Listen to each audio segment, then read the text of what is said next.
Good afternoon students. आज मैं आप लोगों को फिर से कराने वाली हूँ चैप्टर 8 का एक्सरसाइज 8। पिछले दिन आप लोगों को मैंने क्वेश्चन नंबर 12 तक करवा दिया था। आज इसके आगे कुछ कर लेते हैं और सवाल। चलो क्वेश्चन नंबर 14 करते हैं।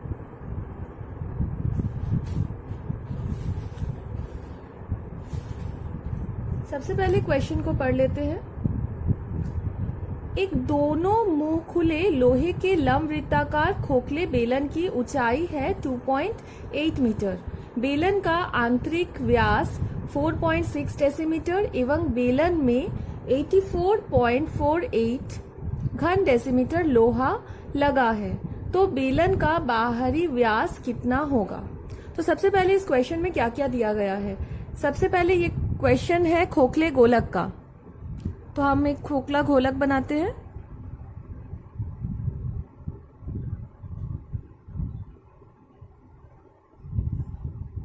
खोखले गोलक का ये है भीतरी अर्धव्यास और ये है बाहरी अर्धव्यास। क्या क्या दिया गया है। दिया गया है ऊंचाई, बेलन का ऊंचाई है 2.8 मीटर। ध्यान से देखो, आप लोग को मैंने पहले भी बताया था कि सारे यूनिट्स सेम कर लेने हैं। तो ऊंचाई मीटर में है और फिर आंतरिक व्यास है डेसीमीटर में। तो एक काम करते हैं, हम लोग ये जो ऊंचाई है, ऊंचाई को हम लोग डेसीमीटर में चेंज कर देते हैं। तो सबसे पहले तुम लोग मान लो, जैसा कि मैंने बताया था, माना ऊंचाई इक्वल टू h,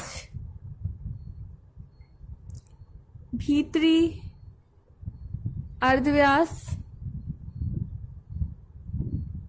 को स्मॉल r मान लेते हैं, बाहरी अर्धव्यास को कैपिटल R मान लेते हैं, सारे डेसीमीटर में। तो h हो गया हम लोगों का 2.8 इंटू 10। मीटर को डेसीमीटर में चेंज करने के लिए 10 से इंटू करना पड़ता है, तो 28 डेसीमीटर आ गया। इधर देखो आंतरिक व्यास दिया हुआ है।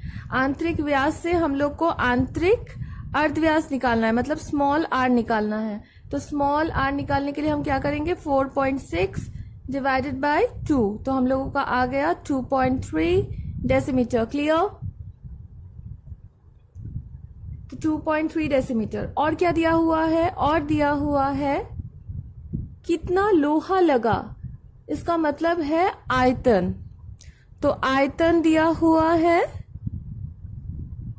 84.48 डेसीमीटर क्यूब। क्लियर। तो आप लोग को निकालना है बाहरी व्यास। सबसे पहले ये अर्धव्यास निकालते हैं, उसके बाद व्यास निकाल लेंगे। क्योंकि ये आयतन दिया हुआ है, हम लोगों को खोखले गोलक के आयतन का फॉर्मूला यूज करना है। अब मैं क्लियर कर रही हूं। खोखले गोलक का आयतन का फॉर्मूला क्या है, मैंने बताया था आप लोग को, pi capital R square minus small r square into h। ठीक है।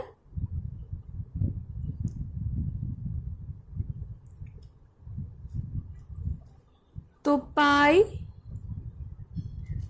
कैपिटल R स्क्वायर हम लोगों को निकालना है, स्मॉल r है 2.3 का होल स्क्वायर और h है 28 इक्वल टू 84.48। क्लियर। ये प्रश्नानुसार।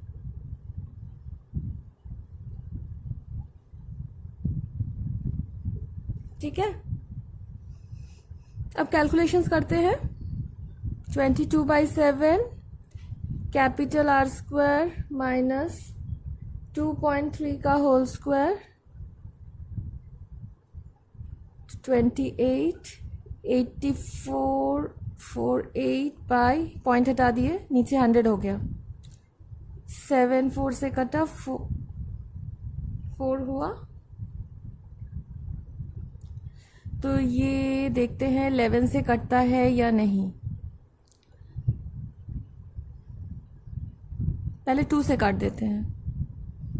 2 से 11 हुआ, ये होगा 4 2 2 4।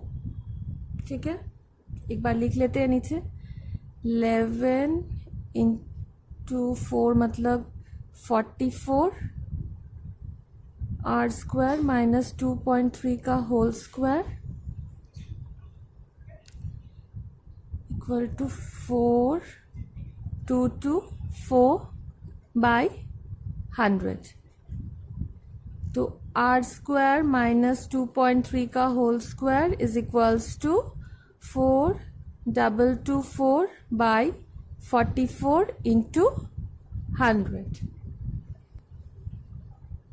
कैंसिल करते हैं। 4 से 11 हुआ, 4 1 ज़ा 4 0 4 5 ज़ा 4 6 ज़ा।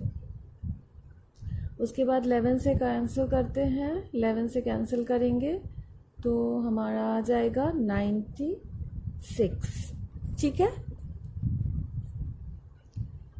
तो आर स्क्वायर माइनस 23 बाई 10 का whole square is equal to 96 by 100। तो r square is equals to 96 by 100। इधर गया प्लस हो गया।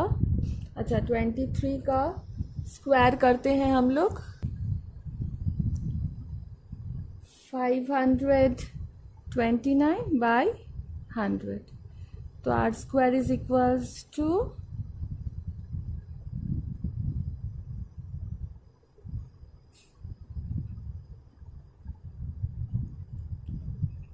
625। तो ये 25 का स्क्वायर है और ये 10 का स्क्वायर है। तो r is equals to 25 by 10 that is equals to 2.5 decimetre. तो ये है बाहरी अर्धव्यास है 2.5 डेसीमीटर, लेकिन आप लोगों को निकालना है व्यास। तो बाहरी व्यास हो जाएगा 2 into 2.5 that is equals to 5 decimetre. Clear?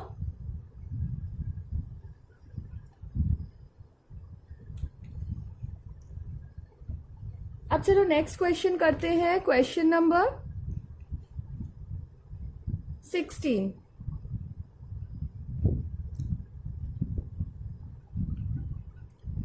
Question पढ़ लेते हैं। फायर ब्रिगेड का कोई एक दल एक जल पूरित लंबवृत्ताकार हौज के जल से 2 सेंटीमीटर लंबे व्यास के 3 पाइपों से प्रति मिनट 420 मीटर वेग से जल डालता है। तो फायर ब्रिगेड का एक लंबवृत्ताकार वाला हौज है।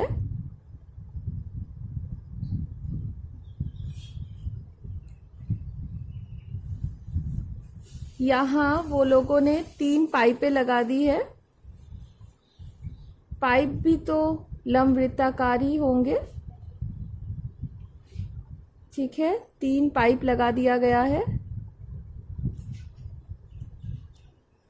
तीनों पाइपों का व्यास दिया हुआ है 2 सेंटीमीटर। ठीक है, और बोला गया है पाइपों से प्रति मिनट 420 मीटर वेग से जल निकलता है। अच्छा, और क्या दिया गया है? और पूछा गया है 40 मिनट में यह आग बुझाता है यदि हौज का व्यास है 2.8 मीटर। हौज का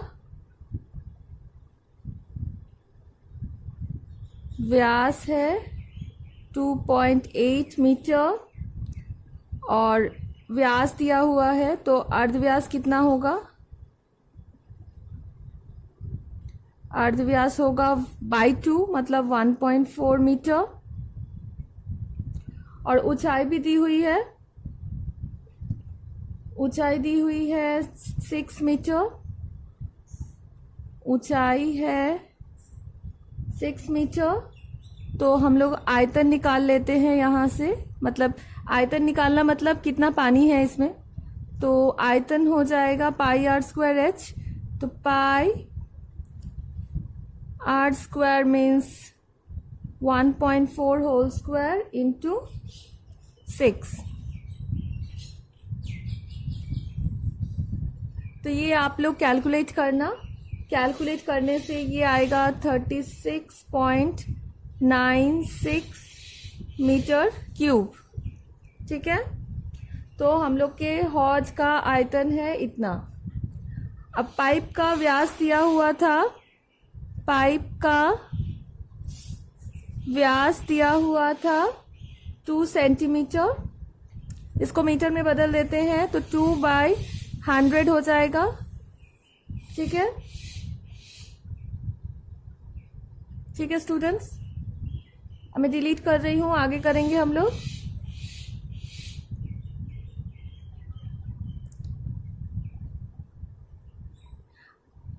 पाइप से जल निकलने का वेग।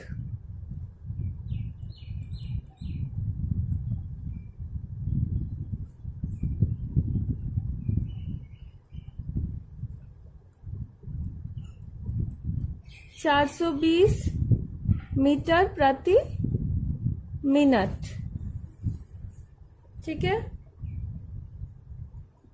इसका मतलब है एक पाइप से 1 मिनट में पानी निकलता है इक्वल टू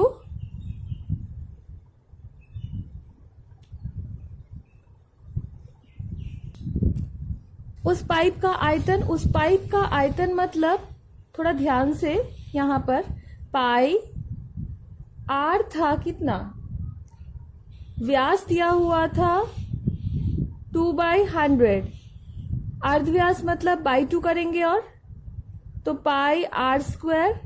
अब आप लोग बोलोगे एच क्या है? एच है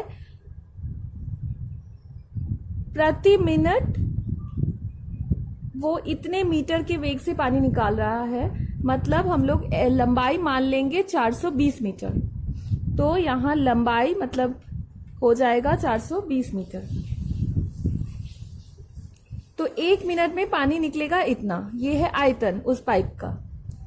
अब पानी 40 मिनट में कितना निकला है वो हम लोग को निकालना है। तो 40 मिनट में पानी निकलता है इक्वल टू इंटू 40। मेरी थोड़ी जगह की कमी है तो मैं नीचे कर रही हूं। पाई, यहाँ तो 2 कट गया, इंटू 1/100 का होल स्क्वायर इंटू 420 इंटू 40। अच्छा, पाई को कर देते हैं 22/7, तो 7 कैंसिल कर देते हैं, यहाँ हो गया 60। इसे मैंने फिर से लिख लिया है। एक पाइप से 40 मिनट में जल निकलता है इतना मीटर क्यूब। लेकिन यहाँ 3 पाइप्स थे, तो 3 पाइपों से 40 मिनट में जल निकलता है इक्वल टू इंटू 3 हो जाएगा। तो 22 into 1/100 whole square into 60 into 40 into 3। ठीक है, तो आप लोग ये पूरा कैलकुलेट करना। कैलकुलेट करने से आएगा 15.84 मीटर क्यूब। ठीक है, तो आग बुझाने के लिए 15.84 मीटर क्यूब पानी की जरूरत है। 40 मिनट में इतना पानी प्रयोग किया गया है। अब इस मीटर क्यूब को हम लोग लीटर में चेंज कर लेते हैं। तो आप लोग जैसे बताया था मैंने 1 decimetre cube equal to 1 litre, वैसे ही 1 मीटर क्यूब इक्वल टू होता है 1000 लीटर्स। ये याद रखना। तो 1 मीटर क्यूब 1000 लीटर, तो इतना मीटर क्यूब में कितना लीटर होगा, इनटू 1000 होगा ये, तो इक्वल टू 15.84 इंटू 1000 लीटर। तो इंटू जब करोगी पॉइंट हट गया और एक ज़ीरो आ गया, तो इतना लीटर जल का प्रयोग किया गया है, खर्च किया गया है आग बुझाने में। ठीक है, तो ये हो गया हम लोग का 1 नंबर प्रूफ्ड। अब इस क्वेश्चन में सेकंड एक और पार्ट है। सेकंड पार्ट है, हौज में और कितना जल बचा है। तो सबसे पहले हौज में कितना जल था,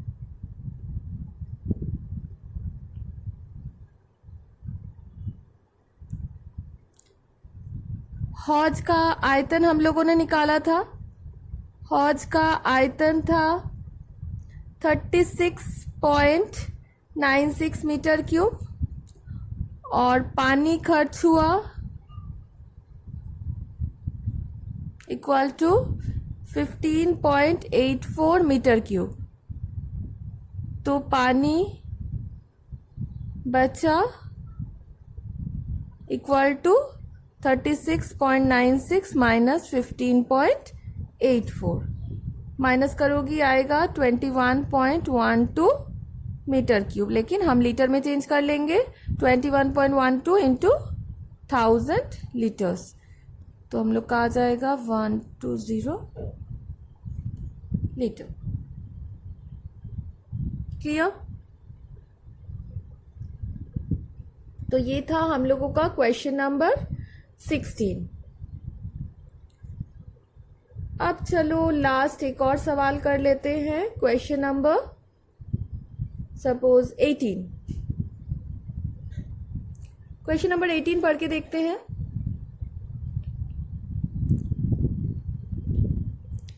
एक लंबवृत्ताकार खोखले बेलन का बाहरी व्यास 16 सेंटीमीटर एवं आंतरिक व्यास 14 सेंटीमीटर है।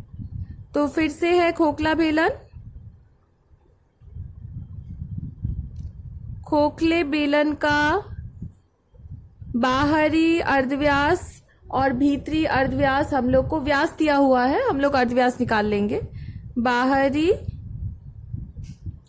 अर्धव्यास कितना होगा, 16/2 यानी कि 8 सेंटीमीटर, और भीतरी अर्धव्यास कितना होगा,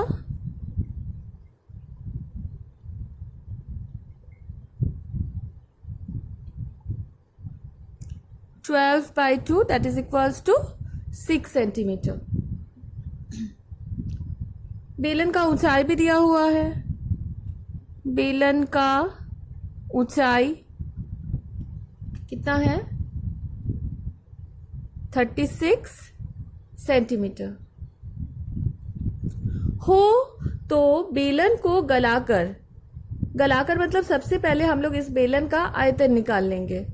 बेलन को गलाकर 2 सेंटीमीटर व्यास वाले एवं 6 सेंटीमीटर लंबे कितने ठोस गोलक तैयार किए जा सकते हैं।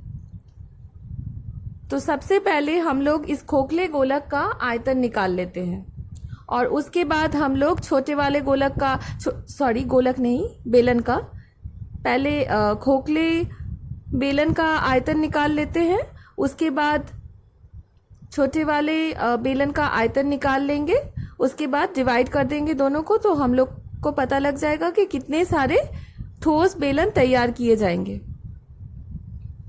तो सबसे पहले खोखले गोलक का आयतन, बेलन, मैं बार बार गोलक बोल रही हूं, सॉरी,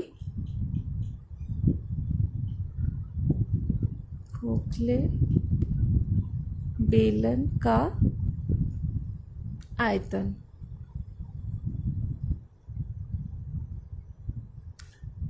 पाई कैपिटल आर, मतलब बाहरी अर्धव्यास था 8 square R square minus small R square into H था 36। ठीक है,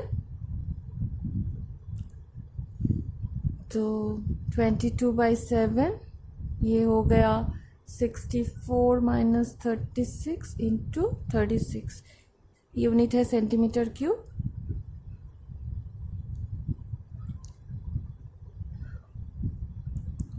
ये हो जाएगा 28, आप लोग इंटू करना।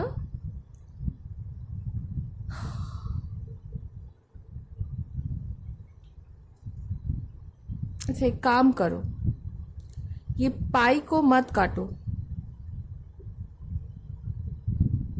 ऐसे ही रहने दो। अब ठोस बेलन का आयतन, जो छोटा वाला बेलन होगा, तो उसका आयतन हो जाएगा पाई आर स्क्वायर एच। तो पाई मतलब 22/7 इंटू आर, देखो व्यास दिया हुआ है 2, तो 2/2 कर देते हैं, अर्धव्यास हो गया, whole square into H, H है 6, तो इतना सेंटीमीटर क्यूब। ठीक है, तो ये तो कैंसिल हो गया, मतलब ये 1 हो गया। ठीक है, तो अब ये खोखला गोलक गलाकर कितने सारे, खोखला बेलन गलाकर कितने सारे छोटे ठोस बेलन बनाए गए हैं वो निकालना पड़ेगा। तो इस आयतन से हम लोग इस आयतन को डिवाइड कर देंगे। तो डिलीट कर रही हूं मैं।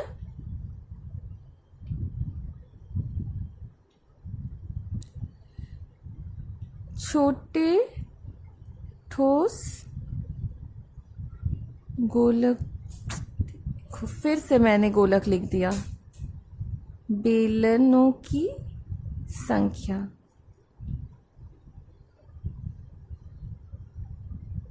तो 22/7 into 28 into 36 by 22/7 into 1 into 6। ठीक है, ये कैंसिल हो गया, इसीलिए तब मैंने काटा नहीं था, ये पूरा कैंसिल हो गया। 6 6 जो, तो 28 इंटू 6 आ गया 168। क्लियर?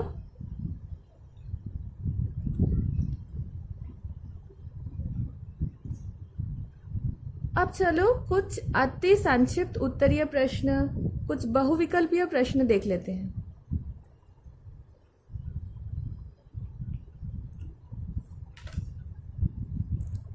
क्वेश्चन नंबर 19 का ए का 2 नंबर।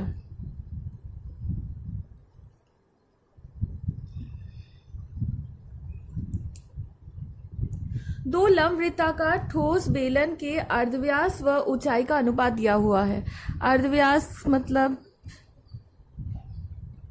और ऊंचाई मतलब यूं दिया हुआ है। ठीक है, अब दोनों के आयतन का अनुपात क्या होगा? आप लोग आयतन का फॉर्मूला अब तक याद कर चुकी होगी शायद। पाई r1 स्क्वायर h1 और इधर हो जाएगा पाई r2 स्क्वायर h2। ओके, पाई पाई कैंसिल हो गया। r1 स्क्वायर मतलब 4/9, ये हो जाएगा 25/9। सॉरी, ये स्क्वायर नहीं है, मैंने गलती से स्क्वायर कर दिया। ये होगा 3, h2 3 और h1 है 5। ओके, तो 5 4 ज़ा 20, 9 3 ज़ा 27। तो v1 अनुपात v2 आ गया 20 अनुपात 27। तो आप लोग को देखो कौन सा ऑप्शन होगा, बी वाला।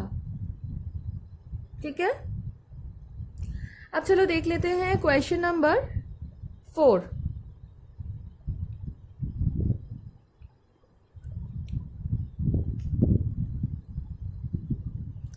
में क्या कहा गया है? एक लंब वृत्ताकार बेलन का अर्धव्यास को आधा एवं ऊंचाई को अगर 2 गुना कर दिया जाए। एक बेलन था, बेलन का आयतन हो गया ये। अब बोला गया है एक नया वाला बेलन बनाया गया है जिसमें अर्धव्यास को आधा कर दिया गया है, मतलब बाई 2, और ऊंचाई को 2 गुना कर दिया गया है, जो पहले था उसका 2 गुना। तो आयतन, तो बेलन का आयतन बेलन के पहले आयतन का कितना होगा? ये अभी का है, ये पहले का है, तो पाई, ये r²/4 हुआ, ये 2, ये h, सजा के थोड़ा लिखते हैं, 1/2 बाहर ले लिए, पाई r²h, ये पाई r²h ही v था, तो v1 is equals to this. तो इसका मतलब क्या हो गया? नया वाला जो आयतन है पहले वाले आयतन का आधा हो गया। तो हम लोग का कौन सा ऑप्शन हो गया? ऑप्शन हो गया सी। क्लियर?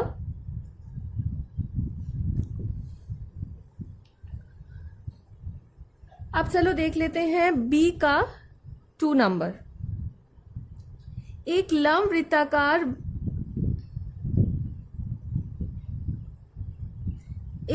वृत्ताकार बेलन का अर्धव्यास 2 इकाई होने से बेलन की किसी भी ऊंचाई के लिए बेलन का आयतन व वक्र तल का क्षेत्रफल का संख्यात्मक मान समान होगा। अच्छा, फिर से पहले से पढ़ते हैं। एक लंब वृत्ताकार बेलन का अर्धव्यास, अगर बेलन का अर्धव्यास दिया हुआ है 2 इकाई, बेलन का आयतन का क्या फॉर्मूला होता है? पाई r²h। वक्रतल का क्षेत्रफल को s मान लेते हैं। वक्रतल का क्षेत्रफल मतलब पार्श्व तल का क्षेत्रफल, वो होता है 2 पाई r h। ठीक है, बोला गया है बेलन के किसी भी ऊंचाई के लिए आयतन और वक्रतल का समान होगा क्या? अगर r2 हो जाए, यहां पर r2 पुट करो, r2 पुट करने से क्या होगा? 4 होगा, तो 4 पाई h हुआ, और इधर r2 पुट करो, 2 2 जा 4, 4 पाई h। तो मतलब h, किसी भी h के लिए v और s बराबर होगा, इसका मतलब सही। ठीक है, अब चलो C का 3 नंबर देख लेते हैं।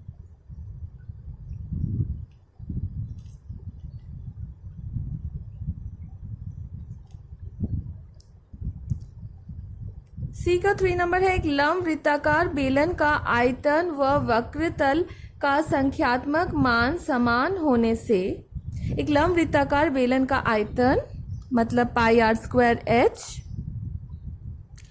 व वक्रतल का संख्यात्मक, वक्रतल मतलब 2 पाई r h, अगर समान होने से बेलन के व्यास की लंबाई क्या होगी? समान है, पाई कैंसिल हो गया, h कैंसिल हो गया, तो r² is equals to 2r, r अगर कैंसिल तो r इक्वल टू 2 इकाई।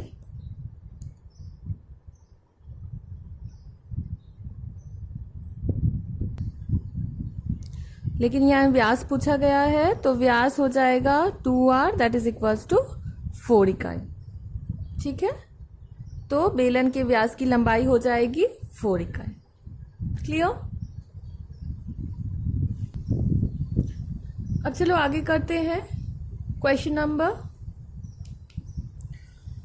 20। क्वेश्चन नंबर 20 का 2 नंबर।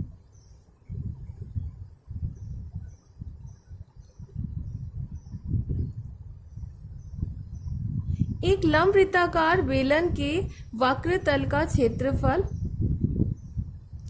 तो वक्र तल का क्षेत्रफल दिया हुआ है c वर्ग इकाई, आधार का व्यास का लंबाई r। हम लोग मान लेते हैं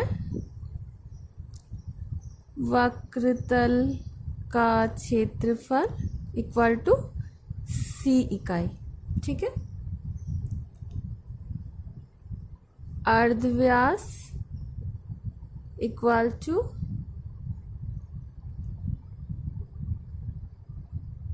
देखो व्यास दिया हुआ है r, तो अर्धव्यास हो जाएगा r/2। व्यास दिया हुआ है r, तो हमेशा हम लोग क्या करते हैं, जो भी व्यास रहता है /2 करते हैं, तो r/2 ये हो गया हम लोग का अर्धव्यास। नेक्स्ट है आयतन। आयतन दिया हुआ है v, घन इकाई। तो हम लोगों को निकालना है CR/V का मान कितना होगा। ठीक है, तो करते हैं CR/V। तो ये हो जाएगा 2 पाई, R की जगह पर लिखेंगे R/2 इंटू, हम लोग H मान लेते हैं ये,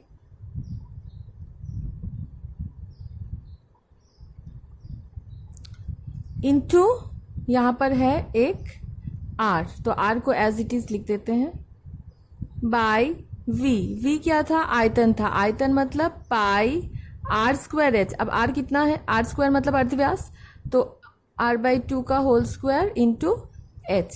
तो देखो H ऑलरेडी कैंसिल हो गया, यहाँ 2 कैंसिल हो गया, यहाँ पाई कैंसिल हो गया, हम लोग का बच्चा यहाँ ऊपर R² और नीचे R²/4। अब बाई 4 ऊपर चला गया तो R² कैंसिल, तो हम लोग का वैल्यू आ गया 4। ठीक है, तो 20 के 2 का आंसर होगा 4। लास्ट एक और कर लेते हैं इस चैप्टर में से, 20 का 5 नंबर।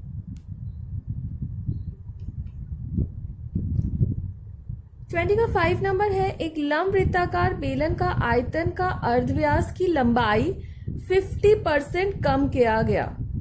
एक लंब वृत्ताकार बेलन के आयतन, क्वेश्चन में थोड़ा सा प्रिंटिंग मिस्टेक है, आयतन का अर्धव्यास नहीं बोला, होना चाहिए था बेलन का अर्धव्यास का लंबाई 50% कम किया गया और ऊंचाई 50% बढ़ाया गया। तो बेलन का आयतन में कितने प्रतिशत का वृद्धि होगा या ह्रास होगा, हम लोग को निकालना है। तो सबसे पहले हम लोग मान लेते हैं, माना बेलन का अर्धव्यास इक्वल टू R इकाई। ठीक है, तो नया अर्धव्यास कितना होगा, 50% कम हो गया ना। तो पहले अगर R था, अभी 50% कम मतलब माइनस, तो R से 50, R का 50%, पहले R था उससे माइनस, तो R माइनस R/2 करके देखना, R/2 ही आएगा, इतना इकाई। तो पहले था अर्धव्यास R, अभी नया अर्धव्यास हो गया R/2। इसी प्रकार हम लोग ऊंचाई भी देख लेते हैं, बेलन का ऊंचाई इक्वल टू अगर H है, तो नया ऊंचाई कितना हो जाएगा, H प्लस, यहां बोला है वृद्धि होगा 50% का, 2H प्लस H 3H/2। तो नया ऊंचाई हो गया 3H/2। ठीक है, डिलीट कर रहे हैं। तो पहले का माना बेलन का आयतन इक्वल टू V घन इकाई, तो वो कितना हो जाएगा, V पाई R²H। ठीक है, अब नया आयतन, क्योंकि ऊंचाई में वृद्धि हुई है और अर्धव्यास में ह्रास हुई है, तो आयतन भी नया बनेगा। आयतन हो जाएगा पाई R/2 का होल स्क्वायर इंटू H की जगह होगा 3H/2। ठीक है, तो ये कितना हो रहा है देख लेते हैं, पाई R²/4 इंटू 3H/2, तो 3 पाई R²H/8, तो 3/8 पाई R²H। ठीक है, तो पहले था आयतन इतना, अभी हो गया आयतन इतना, तो देखकर ही पता लग रहा है कि घटाव हुआ है। आयतन में घटाव, कितना घटाव हुआ है माइनस करके देख लेते हैं। Pi R square H minus 3/8 pi R square H, minus करो।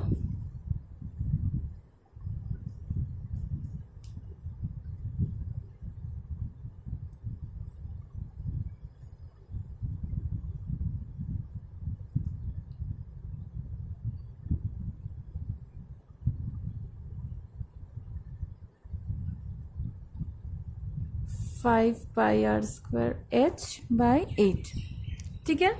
तो इतना घटाव हुआ। क्वेश्चन में हम लोग को प्रतिशत निकालना है, तो पाई आर स्क्वायर एच आयतन में घटाव equal to 5/8 pi R square H, ठीक है। तो एक में होगा